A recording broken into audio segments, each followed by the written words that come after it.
जय जगन्नाथ हर हर शंभु। आपण समस्त स्वागत करुच्ची आमर चैनल डिवाइन टॉक ओडिया को। आज आम आलोचना करवा भाद्रव पूर्णिमा बा भागवत जन्म और इंदु पूर्णिमा विषय कथा।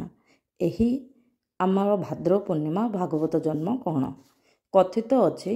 भागवत जन्म भाद्रव पूर्णिमा दिन में व्यासदेव मूल भागवत पुराण संस्कृत रचना आरंभ करथिले। आउ एही कथा मध्य विश्वास अछि पंचसखा मध्यरु अन्यतम जगन्नाथ दास यही भाद्रव पूर्णिमा दिन ही ओडिया भागवत रचना आरंभ करथिले। ओडिया भागवत होचे संस्कृत अनुवादर भावानुवाद। मूल संस्कृत भागवत 18,000 श्लोकर व्यासदेव रचना करथिले। अति बड़ी जगन्नाथ दास यही टीका को सरल नवाक्षरी छंदरे ओडिया अनुवाद करिसंती। भगवान व्यासदेवଙ୍କ द्वारा रचित श्रीमद् भागवत महापुराण रे परम धर्म और विशुद्ध ज्ञान ही निरूपण करा जायछि। एही भागवत धर्म आम माननको जन्म मृत्युर उद्धार करी मोक्ष प्रदान करिथाए। जेउ सन्थ जनक मनरे कौनसी प्रकार विकार न थाए सेही शुद्ध हृदय व्यक्ति ही एही तत्व बुझी पारंती किंबा जानी पारंती। एही त्रिविधि ताप को समूले नाश करी परम कल्याण साधना करिथाए भागवत पठन। व्यासदेवଙ୍କ द्वारा रचित संस्कृत श्रीमद् भागवत ओडिया भाषाभाषी निकटरे आदृत हो पार नथिला, कारण संस्कृत पूरा प्रचलित नथिला। माने प्रचलित नथिला माने जन गहली रे आदृत हो नथिला। जो माने अधिक पाठ पढुथिले, जो माने जानुथिले, संस्कृत पढुथिले पंडित माने से माने ही जानुथिले। घरे घरे कथित भाषा केवल ओडिया ही थिला। तेणु सेते संस्कृत श्रीमद् भागवत गीता सेते प्रचार प्रसार हो पार नथिला। प्रचार प्रसार होइथिला किंतु से सबू जो माने भागवत टुंगी रे मुख्य पंडित माने ही पढ़ी पारुथिले। ग्राम गहली रे साधारण लोक माने पढ़ी पारु नथिले। जगन्नाथ दासଙ୍କ पिता भगवान दास बड़ देउलर पुराण पंडा थिले, माने पुराण पढ़ुथिले। तांको परे जगन्नाथ दास पुराण पंडा हेले। से संस्कृत भागवत को सरल भाव में बुझाई देउथिले। तेणु जगन्नाथ दासଙ୍କର बो माने माँ ओडिया भाषा रे पद्य रूप से शुणिया पुओ को निर्देश देले। कहले कि पुओ जदि ओडिया अनुवाद करिकी तू करि पारिथांतु सबु लोक माने पढ़ी पारिथांते किंबा बुझी पारिथांते। तेणु विधवा माँ वार्धक्यर पुण्य अर्जन संचय आशारे कृष्ण चरित शुणिबाकू आशायी हेबारु जगन्नाथ दास जननीर अभिलाष पूरण निमंते अध्याय अध्याय पद्यानुवाद शुणाइबाकू लागिले। सेई पद्यानुवाद कालक्रमे भागवत ग्रंथर रूप नेला। तापरे सेइडाकू भावानुवाद करागला। जगन्नाथ दास गोस्वामी बट गणेशଙ୍କ निकटरे बसी संस्कृत भागवत को ओडिया भाषा रे नवाक्षरी वृत्तरे रचना करथिले। एही संपूर्ण भागवतटी 12टी स्कंध विशिष्ट। प्रत्येक स्कंध 10 रु 30 अध्याय विशिष्ट एवं प्रति अध्याय रे 50 रु 300 छंद रही।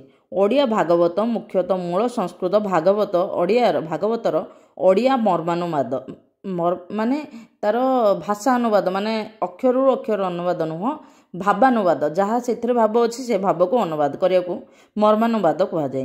मूल संस्कृत भागवत भली यह 12टी स्कंद विशिष्ट। केबे केबे रचना रे 13 स्कंदर वर्णना मध्य देखा मिले। वैदिक साहित्य रीति अनुसार वैदिक साहित्यर रचना पूर्व मंगलाचरण सहित ग्रंथ रचना आरंभ हुए। तेबे जगन्नाथ दासଙ୍କ भागवत रे मूल संस्कृत भागवतर मंगलाचरण स्थान पाइबाकू देखा मिले। भगवत माने जगन्नाथ दास मंगलाचरण को मध्य से रखिथिले। मंगलाचरण तो आपण जानिछन्ती। तापर भगवत बाणी आमे किछि सुनिबा।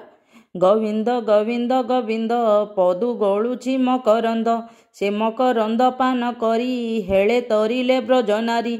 से ब्रज नारीଙ୍କ पୟରେ मनम रहु निरंतरे, मनम निरंतरे थाउ हा कृष्ण बोली जीव जाओ। भगवत पठन चिंतन और मनन द्वारा आमको आध्यात्मिक वो यही सारा जीवन रे चलिबार एक प्रश्रय पथ निदर्शन देता है। आमर जदि किछि भी समस्या अच्छी आपण गोटे थर मात्र भगवत पाठन करिके देखंतु, पठन करिके देखंतु, आपणको जीवनर सबु समस्या समाधान हो गला परे लागिबो। निश्चित भाव में गोटे थर भागवत गीता पढ़िबा निहाती आवश्यक। आउ एई भागवत पूर्णिमा दिन देखंतु सुकमुनि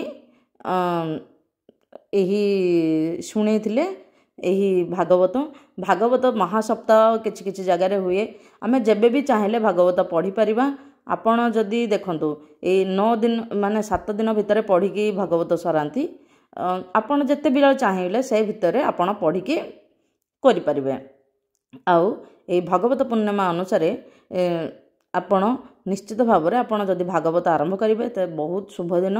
ଆଉ ଏହି ଦିନ ଭାଗବତକୁ ମଧ୍ୟ ଭଗବାନଙ୍କର ସ୍ଥାନ ଦେଇକି ପୂଜା କରନ୍ତି କିଛି ଜାଗାରେ।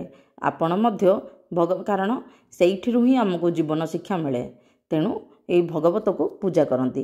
ଚାଲନ୍ତୁ ଏବେ ଜାଣିବା ଇନ୍ଦୁ ପୂର୍ଣ୍ଣିମା ବିଷୟରେ ବା ଇନ୍ଦ୍ର ପୂର୍ଣ୍ଣିମା ବିଷୟରେ। ଭାଦ୍ରବ ପୂର୍ଣ୍ଣିମା ଇନ୍ଦୁ ପୂର୍ଣ୍ଣିମା ବା ଇନ୍ଦ୍ର ପୂର୍ଣ୍ଣିମା ଭାବରେ ମଧ୍ୟ ଖ୍ୟାତ। କୃଷି ପ୍ରଧାନ ଭାରତ ବର୍ଷରେ ବୃଷ୍ଟି ଦେବତା ଇନ୍ଦ୍ରଙ୍କ ଜନ୍ମତିଥିକୁ ପ୍ରାଧାନ୍ୟ ଦେଇ ଇନ୍ଦ୍ରଛବ ବହୁ ପ୍ରାଚୀନ କାଳରୁ ଅନୁଷ୍ଠିତ ହୋଇ ଆସୁଛି। ସାରା ଭାରତ ବର୍ଷରେ କାହିଁକି ଏପରିକି ପୃଥିବୀର କେତେକ ସ୍ଥାନରେ ଇନ୍ଦ୍ର ପୂଜାର ପ୍ରସିଦ୍ଧି ରହିଛି। ଇନ୍ଦୁ ସମ ଅର୍ଥ ଦୈତ୍ୟକ ଇନ୍ଦ୍ରର ମତେ ଇତି ଇନ୍ଦୁ। ଇନ୍ଦୁର ଅର୍ଥ ଐଶ୍ୱର୍ଯ୍ୟ ଏବଂ ପ୍ରଦୀପ୍ତ। ଯେ ପରମ ଐଶ୍ୱର୍ଯ୍ୟଶାଳୀ ଈଶ୍ୱର ସେ ଇନ୍ଦ୍ର ପଦବାଚ୍ୟ। ଯେ ପ୍ରଦୀପ୍ତ କରାନ୍ତି ସେ ଇନ୍ଦ୍ର ଅଟନ୍ତି। ଆଧିଭୌତିକ ଅର୍ଥପକ୍ଷେ ଇନ୍ଦ୍ର ବର୍ଷା, ଆଧିଭୌତିକ ଅର୍ଥପକ୍ଷେ ଇନ୍ଦ୍ର ଦେବତା ଏବଂ ଆଧ୍ୟାତ୍ମିକ ଅର୍ଥପକ୍ଷେ ଇନ୍ଦ୍ର ମନ ଅର୍ଥାତ୍ ପରକ୍। ଗପଥ ବ୍ରାହ୍ମଣରେ ଇନ୍ଦ୍ର ମନ ବୋଲି ଉଲ୍ଲେଖ ମିଳେ। ଜନ୍ମନଃ ସହ ଇନ୍ଦ୍ର। ଆଧ୍ୟାତ୍ମିକ ଅର୍ଥରେ ଇନ୍ଦ୍ର ମନ ଓ ସମ ବା ଇନ୍ଦୁ ଆନନ୍ଦ ଅଟେ। ବୈଦିକ ଆଚାର୍ଯ୍ୟମାନଙ୍କ ପ୍ରିୟତମ ରାଷ୍ଟ୍ରୀୟ ଦେବତା ଭାବେ ଇନ୍ଦ୍ର ପ୍ରସିଦ୍ଧ। ସେ ସମସ୍ତ ସଂସାରର ଶାସକ। ଏକ ଈଶାନ ଓଜସା। ଏହା ଋଗ୍ ବେଦ 8:6-41ରୁ ଆସିଛି। ଏଣୁ ଇନ୍ଦ୍ରଙ୍କ ଦେବରାଜ ଉପାଧି ଯଥାର୍ଥ। ଅଥର୍ବ ବେଦରେ ଇନ୍ଦ୍ର ଓ ସୂର୍ଯ୍ୟ ଅଭିନ୍ନ ଅଟନ୍ତି। ଶତପଥ ବ୍ରାହ୍ମଣରେ ଅୟମ୍ ବା ଇନ୍ଦ୍ର ଯ ଏଷପବତେ ରୁ ବାୟୁ ସହିତ ଇନ୍ଦ୍ରଙ୍କ ତଦାତ୍ମ ସୂଚିତ ହୋଇଥାଏ। ଏଣୁ ଇନ୍ଦ୍ରଙ୍କ ମରୁତ୍ୱାନ ବିଶେଷଣ ଯଥାର୍ଥ। ଋଗ୍ ବେଦ 10:54-2ରେ ଇନ୍ଦ୍ରଙ୍କୁ ପରଂବ୍ରହ୍ମ ଭାବେ ମଧ୍ୟ ଅଭିହିତ କରାଯାଇଛି। ଭାରତର ଇନ୍ଦ୍ରପ୍ରସ୍ଥ ଦେଖନ୍ତୁ। ଇନ୍ଦ୍ରପ୍ରସ୍ଥ ଇନ୍ଦ୍ର ଉପାସନାର ସଂକେତ ବହନ କରେ। ଇନ୍ଦ୍ରପ୍ରସ୍ଥ ଗମସ୍ତା ବ୍ରତକାରୀ ମା ସତୁ ଚୟନ। ଶିଶୁପାଳ ମହାବାକ୍ୟରେ 2:63ରେ ଏହା ଅଛି। ଉର୍ଦ୍ଦୁବୀର 3 ମାଇଲ ପୂର୍ବକୁ ଗଲେ ଇନ୍ଦ୍ରାଣୀ ମନ୍ଦିର ଦେଖିବାକୁ ମିଳେ। ସେଠାରେ ଦେବୀ ଇନ୍ଦ୍ରାଣୀ ତପସ୍ୟା କରୁଥିଲେ ବୋଲି କିମ୍ବଦନ୍ତୀ ଅଛି। କଠିଆର 2 ମାଇଲ ଦୂରବର୍ତ୍ତୀ ନର୍ମଦା ନଦୀ କୂଳରେ ଇନ୍ଦ୍ରେଶ୍ୱର ମନ୍ଦିର ବିରାଜମାନ। ବ୍ରତାସୁର ବଧ ପରେ ଇନ୍ଦ୍ର ଏଇଠାରେ ହିଁ ତପସ୍ୟା କରୁଥିଲେ। ନର୍ମଦା ନଦୀ ଦକ୍ଷିଣ ତଟରେ ଇନ୍ଦ୍ରବାଣ ବୋଲି ଏକ ଗ୍ରାମ ଅଛି, ଯେଉଁଠାରେ କି ସତ୍ରତୀର୍ଥ ବିଦ୍ୟମାନ। କଥିତ ଅଛି କି ଏଠାରେ ଇନ୍ଦ୍ର ତପସ୍ୟା କରି ଶକ୍ରେଶ୍ୱର ମହାଦେବଙ୍କୁ ପ୍ରତିଷ୍ଠା କରିଥିଲେ। ଦକ୍ଷିଣ ଭାରତରେ ଥିବା ବୈଦ୍ୟକୀର୍ତ୍ତି ପରିପୂରିତ ଅମରାବତୀରେ ଇନ୍ଦ୍ର ଉପାସନା ପ୍ରଚଳିତ ଥିବା କୁହାଯାଏ। ସେହିପରି ଓଡ଼ିଶାର ଅବିଭକ୍ତ କଟକ ଜିଲ୍ଲାର ଅମରାବତୀଠାରେ ଇନ୍ଦ୍ର ଇନ୍ଦ୍ରାଣୀ ଉପାସନା ଲାଗି ପ୍ରସିଦ୍ଧ ଥିବା କଥା ଓଡ଼ିଆ ସାହିତ୍ୟ ଇତିହାସମାନଙ୍କରେ ଚର୍ଚ୍ଚିତ। ନୟାଗଡ଼ର ଗଡ଼େଇପାଟଣା ଇନ୍ଦ୍ର ଇନ୍ଦ୍ରାଣୀ ଉପାସନା ଲାଗି ପରିଚିତ। ଜୁନାଗଡ଼ଠାରୁ 6 ମାଇଲ ଦୂରବର୍ତ୍ତୀ ଇନ୍ଦ୍ରେଶ୍ୱର ଶିବ ମନ୍ଦିର ବିଦ୍ୟମାନ। ଏହା ଇନ୍ଦ୍ରଙ୍କ ତପସ୍ୟା ସ୍ଥାନ। ତାପରେ ନରସିଂହ ମେହେଟା ଏହାକୁ ସ୍ଥାପନ କରିଥିଲେ। ଆମେରିକାର ହଣ୍ଡୁରାସ କପାକ ବନାଞ୍ଚଳରେ ଗଜାରୁଡ଼ ଇନ୍ଦ୍ରଙ୍କ କମନୀୟ ବିଗ୍ରହ ଉପଲବ୍ଧ। ମାନେ ଏଇଠି ଭୂତତ୍ତ୍ୱବିଦ୍ ମାନେ ଏଇଟାକୁ ବାହାର କରିଥିଲେ। ମାଲେସିଆର ରାଜବଂଶୀ ନିଜକୁ ଇନ୍ଦ୍ରବଂଶୀ ବୋଲି ଘୋଷଣା କରି ମାଳୟକୁ ଇନ୍ଦ୍ରପୁର ଭାବରେ ମଧ୍ୟ ଅଭିହିତ କରିଛନ୍ତି। ପୁରୀ ଜଗନ୍ନାଥ ମନ୍ଦିରରେ ମଧ୍ୟ ଇନ୍ଦ୍ରଙ୍କ ଏକ ବିଗ୍ରହ ଏକ ମନ୍ଦିର ଅଛି। ତାହାକୁ ଲୋକେ ସୂର୍ଯ୍ୟ ମନ୍ଦିର ବୋଲି ଜାଣନ୍ତି। କୋଣାର୍କର ପତନ ପରେ ସୂର୍ଯ୍ୟ ମୂର୍ତ୍ତିକୁ ଅଣାଯାଇ ଇନ୍ଦ୍ରଙ୍କ ସମ୍ମୁଖରେ ରଖାଯାଇଛି। କଳ୍ପବଟ ତଳେ ଦେବୀ ଇନ୍ଦ୍ରାଣୀଙ୍କ ମନ୍ଦିର ବିରାଜମାନ, ଯାହା ଘୁମୁସୁର ପଣ୍ଡାଙ୍କ ଅଧୀନରେ। ଲକ୍ଷ୍ମୀ ମନ୍ଦିର ସମ୍ମୁଖସ୍ଥ ଶ୍ରୀମନ୍ଦିର ପିଢ଼ାକୁ ଦେବସଭା ବୋଲି କୁହାଯାଏ। ଇନ୍ଦ୍ରଛବ ଦିନ ଲକ୍ଷେ ବଳିତା ଝାଡ଼ ଜଳାଯାଇ ଇନ୍ଦ୍ରଛବକୁ ସ୍ୱାଗତ କରାଯାଏ। ଭାଦ୍ର ମାସେ ପୌର୍ଣ୍ୟମାସ କୁର୍ଯ୍ୟତ ଇନ୍ଦ୍ର ମହାଛବ। ମେଘାନୁକ୍ତେ ସମାଖ୍ୟାତ କାର୍ଯ୍ୟଲୋକ ବିଭୂତଏ ସମ୍ବର୍ତ୍ତାତି ମହାମେଘ ସ ପୂଜୟତ ସୁରେଶ୍ୱର ମେଘ ବେଦ୍ୟତରେ ତତ୍ର ପ୍ରପୂଜୟତ ଦେବକୀ ସୂତ ନାନା ରତ୍ନ ସୁବର୍ଣ୍ଣେନ ବିଚିତ୍ର ଶିବି କପରି ପ୍ରପୂଜୟ ଦେବ ଗୋବିନ୍ଦମ ଗନ୍ଧପୁଷ୍ପ ଯକ୍ଷ ସହ ଇନ୍ଦ୍ର ଗୋବିନ୍ଦମ ଚ ପ୍ରପୂଜୟତ କେଳି କୌତୁକ ଯୁଗତ। ଏହା ବାମଦେବ ସଂହିତାରୁ ଆନିତ। ଇନ୍ଦ୍ର ଗୋବିନ୍ଦ ମହୋତ୍ସବ ରାଜକୀୟ ଉତ୍ସବ ହୋଇଥିବାରୁ ଏହା ଶ୍ରୀମନ୍ଦିର ମଧ୍ୟରେ ମଧ୍ୟ ଓ ରାଜନବରରେ ମଧ୍ୟ ପରିପାଳିତ। ଏହିପରି ଅନ୍ୟତ୍ର ପ୍ରାୟ ବିରଳ। ଏହା କାଠ ନିର୍ମିତ ଐରାବତ ହସ୍ତିପଟରେ ଇନ୍ଦ୍ର ହରଚଣ୍ଡୀ ସାହି ଆଖଡ଼ା ଘରଠାରୁ ବାଲିସାହି ମଧ୍ୟ ଦେଇ ସିଂହଦ୍ୱାର ସମ୍ମୁଖରେ ଉପସ୍ଥିତ ହୁଅନ୍ତି। ଇନ୍ଦ୍ର ଓ ଗୋବିନ୍ଦ ଉଭୟଙ୍କୁ ବନ୍ଦାପନା କରାଯାଇ ଉତ୍ସବ ସମାହିତ ହୋଇଥାଏ। ଏହା ବ୍ୟୟ ସାପେକ୍ଷ ହୋଇଥିବାରୁ ବର୍ତ୍ତମାନ କେବଳ ଜଣେ ସେବକ ଏକ କ୍ଷୁଦ୍ର ହସ୍ତି ପ୍ରତିମା ଆଣି ଏହି ସେବା ସମ୍ପାଦନ କରୁଛି। ଏହା ହେଉଛି ଇନ୍ଦ୍ର ଉତ୍ସବରେ କ'ଣ କରାଯାଏ आमर श्रीमंदिर कौन रीतिकांति हुए और तार इतिहास और मंदिर विषय सब कथा। आपन को जदि यह वीडियो भल लगिला निश्चित भाव लाइक शेयर एंड सब्सक्राइब करदे। कमेंट रे जय जगन्नाथ कहीदेवे। हाँ आउ जीवन में निश्चित भाव में भागवत थरे ना थरे पढ़ा को चेष्टा निश्चित भाव में करेंगे और निश्चित भाव में पढ़े देखिए आपण को जीवन मार्ग मिल जाव। जय जगन्नाथ हर हर शंभु।